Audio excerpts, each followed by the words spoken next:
7:24 minutos en el territorio continental ecuatoriano, buscando la verdad en la revista de Opinión Democracia. Queremos dar la bienvenida al señor ministro de Gobierno, doctor Henry Cucalón. Lo hemos invitado para conversar de algunos temas de interés, porque si bien el país vive un momento atípico por disposición de la Constitución, artículo 148, disolución de esa vergonzosa Asamblea Nacional, habrá elecciones el 20 de agosto por pronunciamiento último. Ni el presidente de la República ni el partido oficial, creo, va a poner candidatos. Sin embargo, habrá las elecciones del 20 de agosto y por ello una expectativa de alguna manera para quienes tienen interés de llegar al poder, pero por otro, de alguna manera, una relativa tranquilidad para el Ejecutivo desde el punto de vista político-electoral.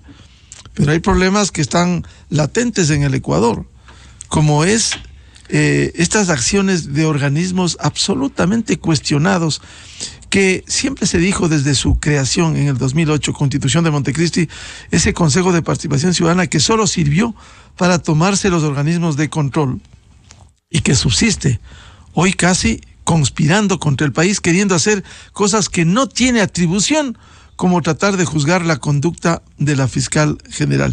Igual ese Consejo Nacional de la Judicatura, órgano administrativo y disciplinario de la justicia, que simplemente da vergüenza lo que desde su cabeza se está haciendo. No se contribuye al fortalecimiento de la institucionalidad. Y hoy en esta arremetida de esos sectores, incluso hemos leído que se pretende objetar la actuación del Procurador General del Estado. ¿Qué momento estamos viviendo, señor ministro de Gobierno, en estas condiciones? Muy buen día. Muy buenos días, un gusto como siempre compartir aquí en Radio Democracia. Un saludo para todos los oyentes y quienes nos siguen. Este es un capítulo más, pero que lo vamos a detener porque nuestra misión es darle estabilidad y tranquilidad al país. Pero es un capítulo más del acecho constante contra la institucionalidad del Estado por parte de grupos que lo único que les interesa es la impunidad a rajatabla. Vemos cómo, sin competencia alguna, como con mucha propiedad usted lo ha señalado, sin atribución alguna, quieren bajarse a la fiscal general.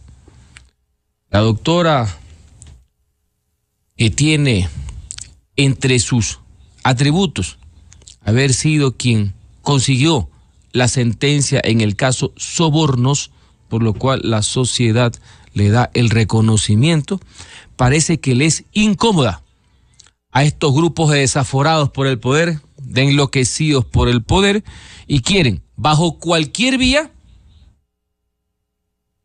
sacarla de su cargo. Una de esas prácticas tiene que ver con el Consejo de Participación Ciudadana, que debería estar para fomentar la participación y sí, ser verdaderos luchadores contra la corrupción y trabajar de la mano con la Fiscalía, presentar denuncias, por supuesto. Recordemos, y alguna vez lo citamos aquí, la génesis de esa institución, más allá que usted sabe que es parte de una arquitectura totalitaria en el fondo, era la Comisión de Control Cívico Anticorrupción. Esa es su razón de ser. Sin embargo, no se han dedicado a eso. La ciudadanía los conoce desde su creación es para andar en el mangoneo de la designación de las autoridades, que eso es lo único que le interesa a los politiqueros y a los caudillos.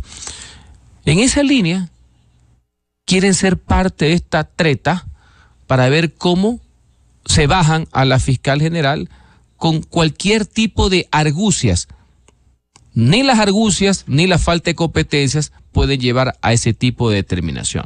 Si mañana esta entidad quiere requerir información, me parece muy bien, hasta por efectos de transparencia, pero ellos no pueden cumplir con esa orden que han recibido de querer reemplazar a la Asamblea Nacional. Parece que la están reemplazando de los vicios, porque no la pueden reemplazar en la parte jurídica, de tener control político para efectos sancionatorios, como señala el artículo 131 de la Constitución de la República. Como todo funcionario público, me incluyo, somos sujetos a rendición de cuentas y todo lo que tiene que ver con la ley de participación ciudadana. Bienvenido sea, pero de ahí querer fraguar algún tipo, entre comillas, de control para buscar la caída de la fiscal general, eso no tiene ni pie ni cabeza, y valga la oportunidad para manifestar mi absoluto respaldo e irrestricto apoyo a la institucionalidad representada en la doctora Salazar. Caso parecido, y usted lo ha puesto con muchísima propiedad, lo del Consejo de la Judicatura, órgano de administración de la justicia, pero que está dedicado a cualquier cosa menos a eso. Yo diría a la politiquería barata y burda, por decir lo menos, que también quiere buscar algún régimen sancionatorio y no lo ha podido consumar contra la misma fiscalía. Si usted adicionalmente a eso le suma que por ahí se están buscando algún juez para ver cómo también sacan de su cargo al procurador general, usted se dando cuenta que va tomando forma esto que se vino de una otra manera mostrando, señalando, denunciando de estas intenciones de intereses inconfesables de tratar de golpear la institucionalidad, cuando lo que debemos hacer es aunar esfuerzos, sumar esfuerzos en aras justamente de la estabilidad que tanto requiere el pueblo ecuatoriano, más en estos momentos que nos encontramos en unas elecciones anticipadas donde los problemas de la democracia deben resolverse definitivamente es con más democracia, no minándola, no petardeándola. Doctor Henry Cucalón, usted que ha sido académico también y jurista, ¿cómo entender que dentro de estas acciones que intentan bloquear la actuación de la fiscal general, un funcionario de tercera del Consejo de la Judicatura abre un expediente contra la fiscal, arrogándose funciones, para buscar una sanción a la fiscal general? Y el argumento de las autoridades del Consejo de la Judicatura es, bueno, ese informe puede ser aceptado, puede ser negado, dando pábulo a algo que es ilegal, doctor Cucalón. No tiene fundamento alguno. Y por eso debe ser rechazado con firmeza. Señores, los funcionarios de Estado, de control, entiéndase, fiscal general, procurador general, contralor general, superintendentes, entre otros que no son del Ejecutivo, del gobierno, sino del Estado, tienen su régimen propio de control político a través de la Asamblea Nacional. Nadie está por encima de la ley. Ni la misma fiscal, el contralor, cualquiera está sujeto al control de la Contraloría, por ejemplo. Y también, si se llegara a cometer, como cualquier ciudadano, alguna infracción de carácter penal, obviamente su procesamiento correspondiente. Así que no confundamos esto con impunidad o que no tienen control. Sí lo tienen, pero ese régimen está establecido, estimado Miguel, es para los funcionarios de carrera del servicio judicial, no los funcionarios de designación de los más altos órganos de control del Estado. Por Dios, ¿qué es lo que les pasa? ¿Qué es lo que les pasa? O sea, ya no guardan ya ni las formas. Pero a veces me pongo a reflexionar, ¿qué puede esperar usted de esta gavilla que son parte de este mismo grupesco, que se inventaron un juicio político el presidente de la República sin prueba alguna, pues? Sin prueba alguna. No hablo del control político, de la fiscalización, que está bien, está señalado en la Constitución, pero se inventaron un caso donde no había nada.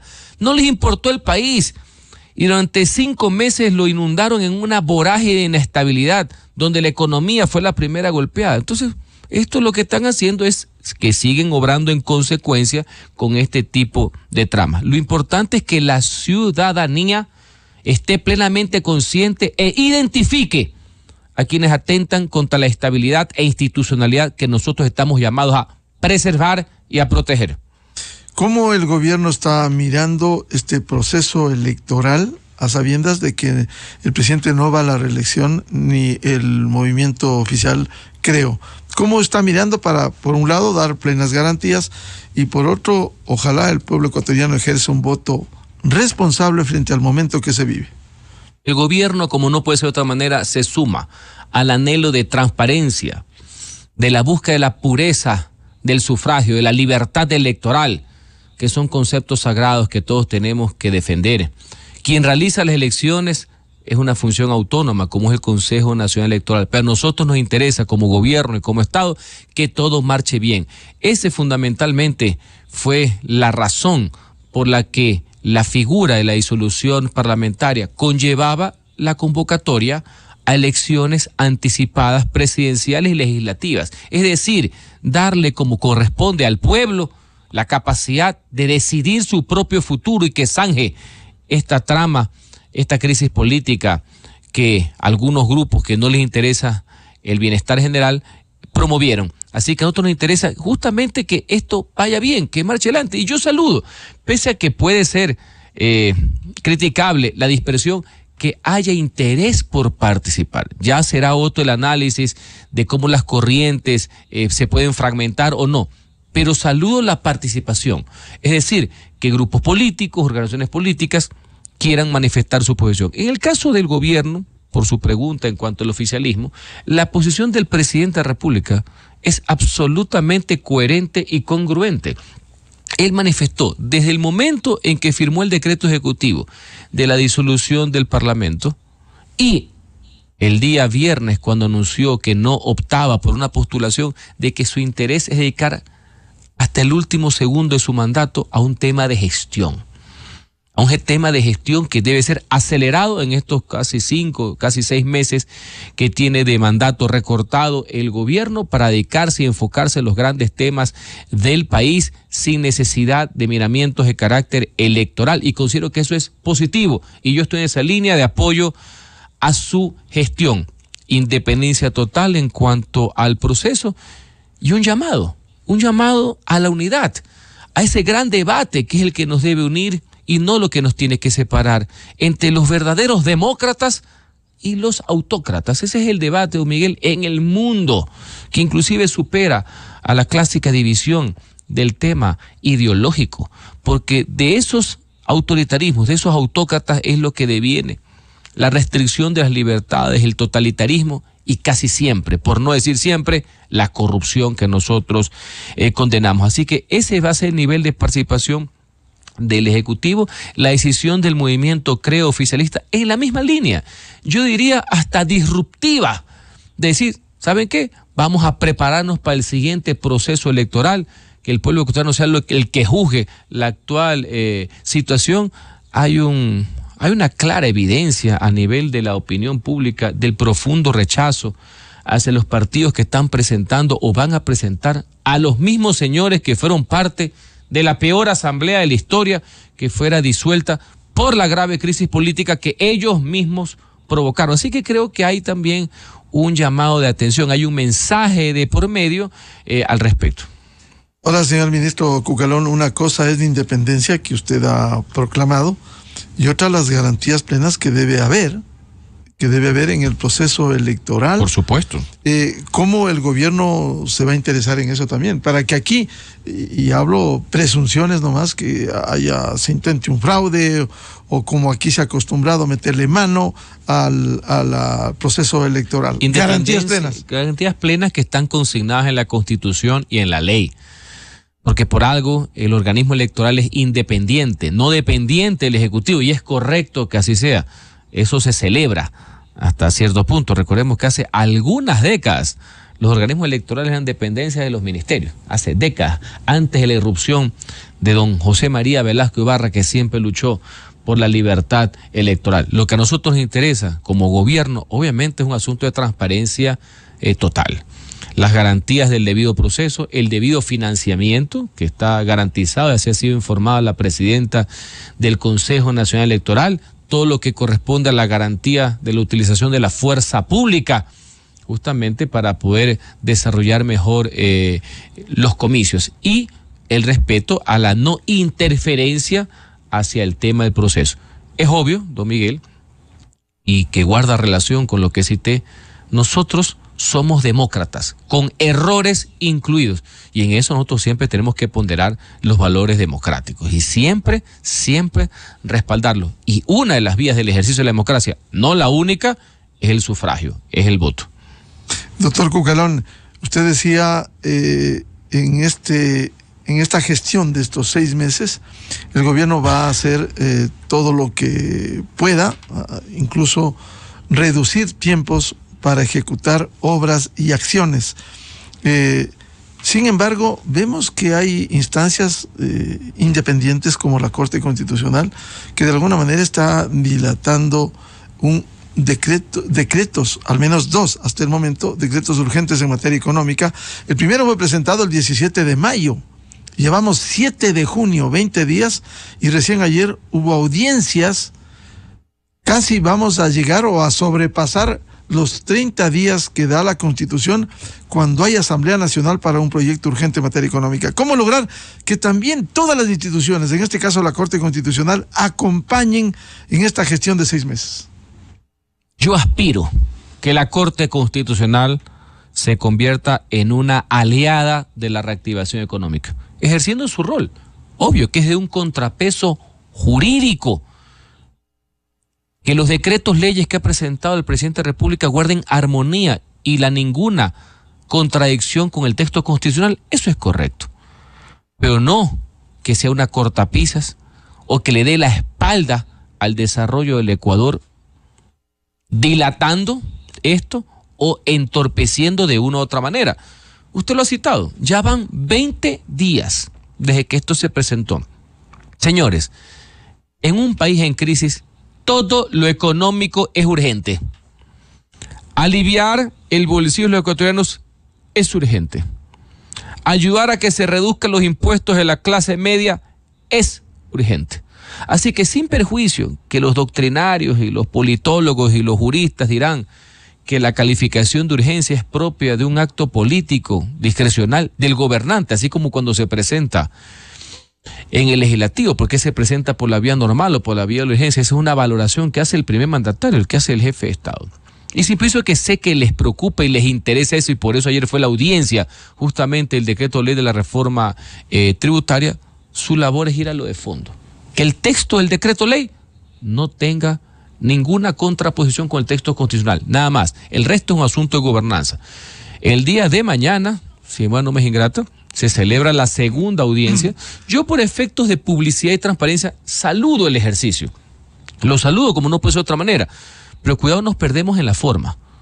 El país requiere que la Corte Constitucional dé su aval en materia jurídica para que esos decretos leyes estén ya en vigencia y sean un aporte a la reactivación económica, que es lo que la gente requiere, para que haya mayor producción y por tanto empleo, que es lo que la gente necesita. En cuanto a los plazos, si bien en el derecho público no cabe la analogía, no cabe, si lo queremos tomar como una referencia, efectivamente en la Asamblea Nacional los proyectos económicos urgentes duran 30 días, pero son 30 días, inclusive 2 debates, con todo lo que significa el aporte, porque recordemos que en esa línea los asambleístas pueden poner, sacar conceptos articulados. Aquí ellos no tienen facultad legislativa de saber o si les gusta o no les gusta que un artículo diga A o digan B.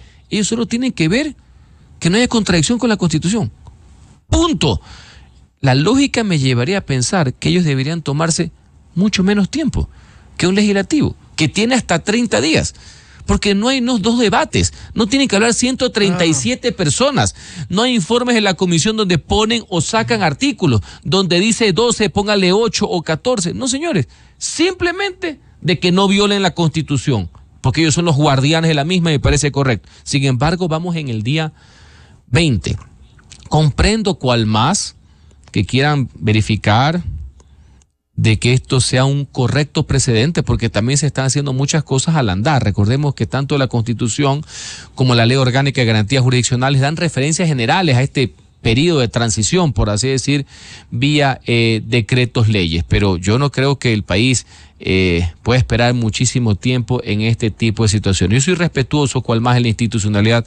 En estos micrófonos, don Miguel, usted me habrá escuchado a veces no compartir muchos de los fallos de la Corte, como el que dio la admisibilidad al juicio político, pero lo respeté, porque eso es vivir en un Estado de Derecho, porque la democracia no es buena solamente cuando funciona para uno.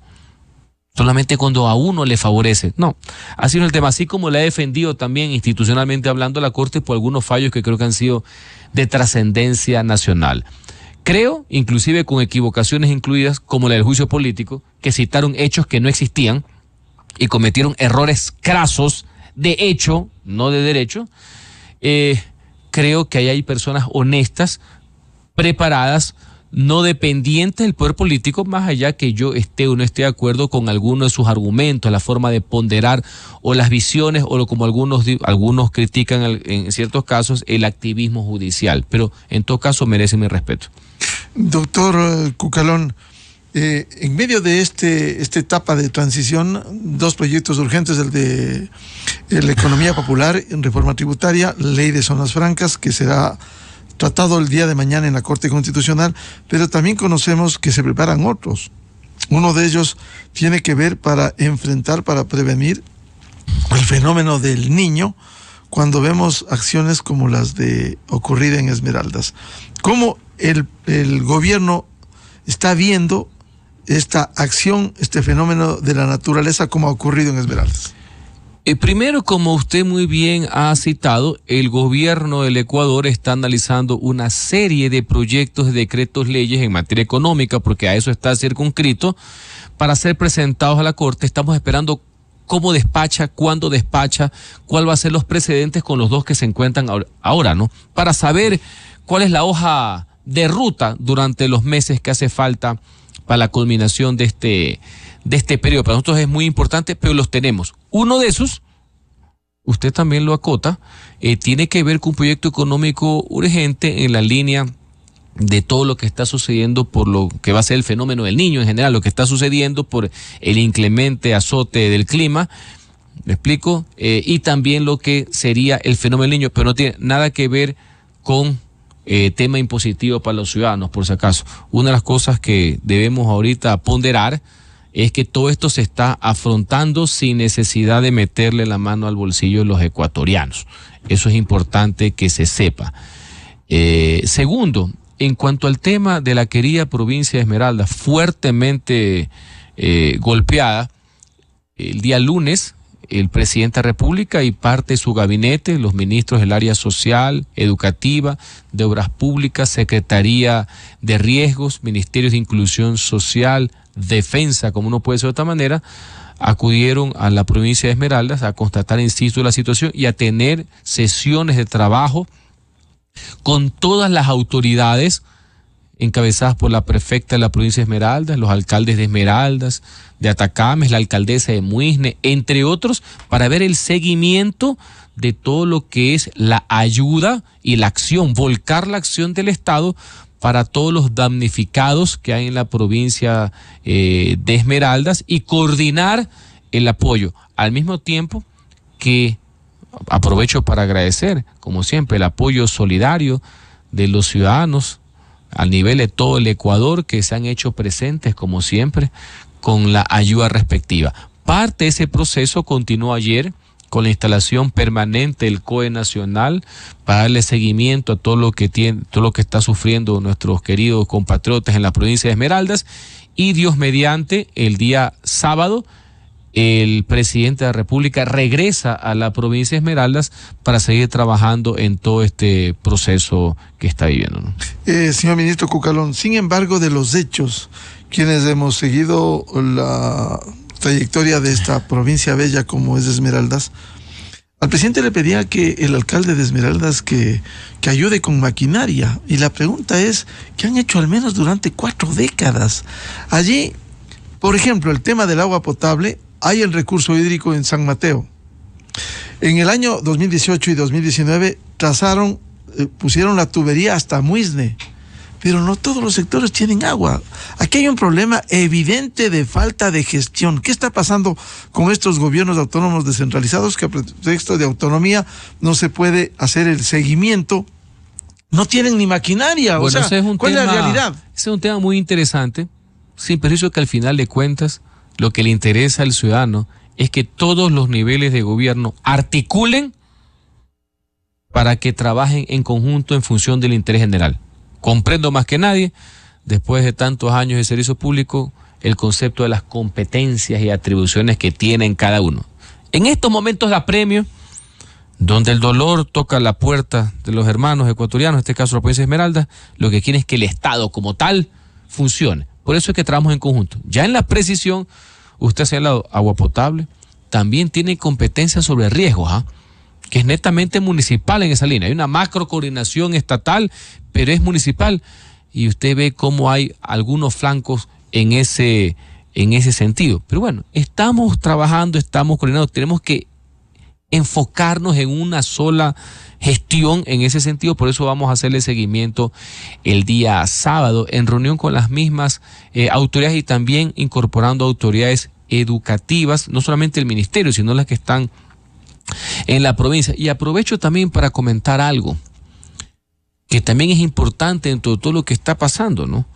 La decidida y valiosa intervención de las Fuerzas Armadas del Ecuador, en este caso comandadas por el general de Boyer, en Esmeraldas, ha generado un ambiente de paz y de tranquilidad, cuando hasta hace pocos meses, poquísimo tiempo, un mes y medio, vivían un azote del crimen organizado, el narcotráfico, a través de actos terroristas. Recordemos que ahí fueron vilmente asesinados a mansalva 9 humildes pescadores en el puerto Esmeraldas. Creo que las Fuerzas Armadas, en coordinación con la policía, pero Fuerzas Armadas al mando, han hecho un gran trabajo de pacificación en Esmeraldas que debe ser continuado. Y ese es un claro ejemplo de lo que debe ser el nuevo rol, la nueva misión de Fuerzas Armadas, debidamente amparada normativamente, jurídicamente, de cómo la intervención de estos grupos de delincuencia organizada, los GDO, y estas cabecillas actúan de forma no solamente criminal, sino con actos terroristas, por los cuales inmediatamente Fuerzas Armadas, en defensa de la integridad territorial y por un concepto de soberanía, porque no es delincuencia común como lo quieren hacer aparecer algunos, justifica su intervención para pacificar. Y que tengan claro, más aún con la suscripción la semana pasada del reglamento a la ley de uso legítimo de la fuerza, que ante cualquier ataque letal por parte de estos grupos terroristas van a recibir una respuesta armada letal. Esa es la misión fundamental del Estado ecuatoriano. Su instrumentación se hace a través de la fuerza pública, Fuerzas Armadas a la cabeza, y eso es una de las cosas que más le preocupa al pueblo ecuatoriano. Pero aprovecho para decirles, tomando como ejemplo, para ver que sí se puede poner orden, lo que se está haciendo también en la provincia de Esmeraldas. Es evidente que la tasa de homicidios ha bajado sustancialmente con la acción de Fuerzas Armadas en la provincia de Esmeraldas, como también es verdad que los COE cantonales existen para activarse frente a estos hechos, como lo ocurrido en la ciudad y la provincia de Esmeraldas. Sin embargo, ¿no sería bueno dentro de estas reuniones, señor ministro, el evaluar y pedir cuentas? Porque a pretexto de la autonomía no van a decir, sí, presidente, solo pedimos, no hacemos nada. ¿Qué han hecho? Y que recursos que tienen que ser para la emergencia sean destinados para otros fines. Cuando básicamente uno de los grandes problemas es lo que corresponde a agua potable, alcantarillado, y no solamente estar en temas de justificar su ineficiencia culpando a los gobiernos centrales de turno, porque esta es una novela que traspasa inclusive al actual gobierno. Coincido plenamente con su posición, así ha sido la actuación, y muy enfáticas por parte del presidente de la República. Yo lo acompañé el día lunes en esas reuniones de trabajo, estaré con él también el día sábado. Estamos recorriendo el país, por si acaso mañana estamos en Guaranda con la inauguración de una unidad educativa modelo ejemplar para que vean la consecución de obras que el gobierno no para. Así que esa es parte del múltiple accionar que tiene el gobierno. Ahora hay que informar bien también, señor ministro, y esta ha sido una de las cosas que le hemos dicho al presidente, porque a veces lo que no se comunica no existe. Tiene toda la razón. En el imaginario dicen... ¿Cómo? Esa fue la narrativa. Esa fue la narrativa que trataron de imponer, de que no hay absolutamente nada, cuando, por citar un ejemplo, 3.900 viviendas fueron entregadas a título gratuito Es decir, 100% subvencionada, gratuito, aparte del plan de vivienda que se ha hecho. Entonces sí se han hecho algunas obras y hay que comunicar mejor, y yo me voy a encargar justamente como parte de mi labor de coordinación y gestión gubernamental en hacer toda la vocería necesaria para que se conozca todo el accionar, las obras, los servicios y las decisiones que toma el gobierno en favor del interés general y por tanto del pueblo ecuatoriano.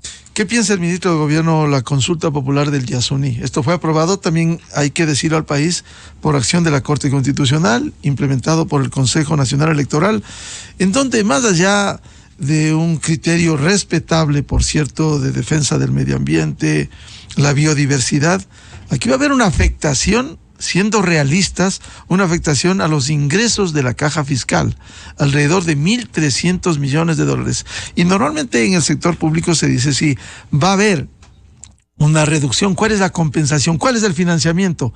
Y eso no vemos en este momento. ¿Cómo ve esta consulta popular sobre el Yasuní? Esto tiene varias aristas. Venía escuchando la entrevista anterior, brillante exposición del doctor André Benavide, justamente al respecto. Y mire, hay varias consideraciones. Primero, nadie puede dudar. En este caso, me corresponde a mí como ministro de Gobierno enfatizar cuál es la visión que tenemos nosotros. Hace 2-3 semanas hicimos un canje de deuda histórico. Nosotros no balbuceamos, nosotros practicamos el respeto al medio ambiente. Ese canje histórico de deuda de más de 1.000 millones de dólares por conservación.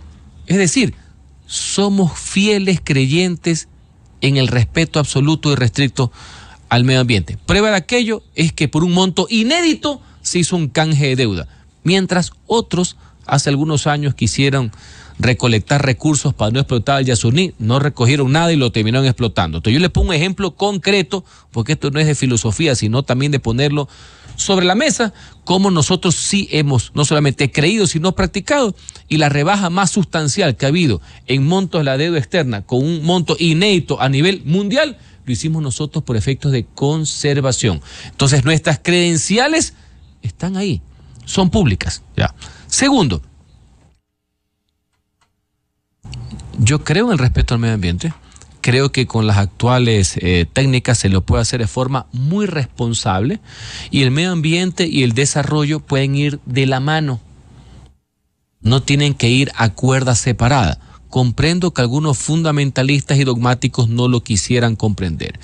Pero con ese antecedente y tomando en cuenta que ya la Corte dio finalmente su dictamen para esta consulta y va a ser parte del proceso electoral, y sin perjuicio que respetamos el medio ambiente, se tiene que generar, y yo le agradezco por la oportunidad hacia mí y hacia los anteriores panelistas, de poner esto en el debate.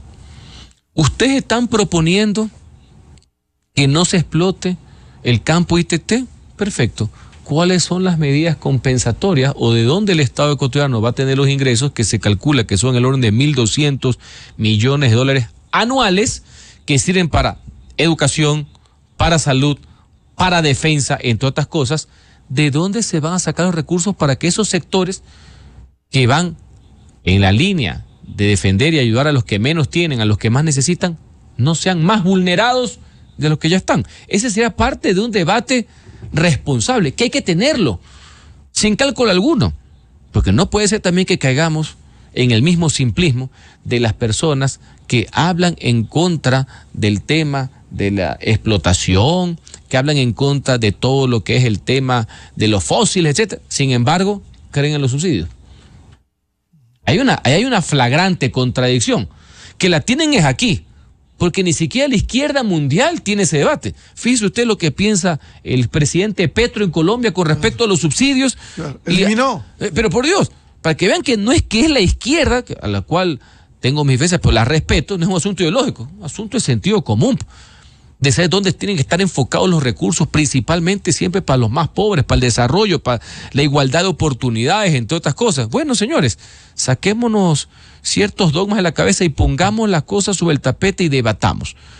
Tanto el tema que estamos conversando con referencia, por ejemplo, al presidente Petro, como el tema de la explotación del Yasuní. ¿Cómo vamos a tener las vías alternativas para que el pueblo ecuatoriano no se vea afectado económicamente en su presupuesto no solamente el Estado, es el pueblo, porque el presupuesto es una herramienta de desarrollo para volcarlo a favor de la gente, si no es un papel con unos cuadros y unos números ahí, ¿cómo se va a hacer para resarcir los más de 1.200 millones de dólares que nos va a costar esa, si es que se aprueba, por respeto al medio ambiente, esa consulta? ¿Cuánto le preocupa al ministro Cucalón esta vivencia de institucionalidad en el Ecuador? Realmente, luego de lo que hizo esa vergonzosa asamblea, virtualmente además del Ejecutivo, lo que queda como organismos de control es una fiscal general valiente y los otros organismos tomados por estos sectores. ¿Esto no afecta a la institucionalidad del país? Por supuesto. Estos grupos enloquecidos por el poder y también por el dinero, lo que buscan es acorralar a la institucionalidad en vez de trabajar para fortalecerla y que esté por encima de los devaneos ideológicos y de las coyunturas políticas. Eso es lo que hace una democracia fuerte. Que los valores y las instituciones estén por encima de los intereses de las personas. Ese, al final de cuentas, es el Estado, la sociedad jurídica y políticamente organizada. Habrá momentos, para eso son las elecciones, cada cierto tiempo hay un cambio en el balance del poder, de forma de ejercerlo a través de los gobiernos locales, de los gobiernos nacionales, pero la institucionalidad no puede verse afectada. Y ese justamente es parte de mi trabajo, es parte de mi misión, así que aprovecho desde aquí para indicar no solamente nuestro enfático apoyo institucional, más allá de personal, que no cabe solamente, de que nosotros estamos aquí para preservar el orden constituido, ¿no? Aquí no estamos para debilitar, para hacer mella en las instituciones, para pescar a río revuelto, como le interesa a algunos, o para otros, estar permanentemente fuera del radar. Esa no es nuestra posición. Nosotros queremos un Estado fuerte, institucionalmente fuerte y sólido. Y seguiremos trabajando en esa línea. El señor ministro de Gobierno, doctor Henry Cucalón, en la revista de Opinión y Democracia, como siempre, muchas gracias. Gracias, ministro, a ustedes por la oportunidad. Le veo más tranquilo, porque la última vez estuvo aquí con la muerte cruzada ahí guardada en el bolsillo. La última vez estuve aquí indicando que íbamos a ir a la asamblea a que el presidente de la República cumpla con la historia y con su pueblo y que se defienda de la malhadada e infundada acusación que hizo la asamblea hoy disuelta. El doctor Henry Cucalón, ministro de Gobierno, en la revista de Opinión y Democracia, buscando la verdad, 8 a 1 minuto en el territorio continental ecuatoriano, pausa publicitaria, y ya volvemos para analizar lo que sucede con las organizaciones políticas en este proceso electoral con dos académicos y politólogos, Saudia Leboyer y Arturo Moscoso.